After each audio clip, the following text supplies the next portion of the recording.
কি রে, কি? তুই যদি আমার বাথরুম পরিষ্কার করে দেস তাইলে এই 1,000 টাকা তোর।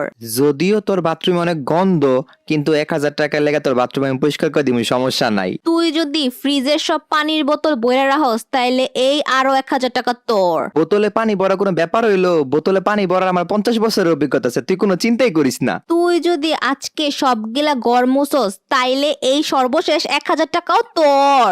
যদিও ঘর মোছার আমার কোনো অভিজ্ঞতা নাই, কিন্তু আরো 1,000 টাকার লেগে আমি একটা ব্যবস্থা করলে তুই কোনো চিন্তা করিস না। তাইলে ডিল কনফার্ম, কিন্তু সব কাম ঠিক মতো করে রাখিস। আরে তুই কোনো বেড়া লইস না, যা কাজকা ভালো ইনকাম করলাম। বলো এই মিম, রোহানের জন্মদিন উপলক্ষে তো নানি যে রোহান রে 3,000 টাকা দিছিল, সেই টাকা দিছস রে?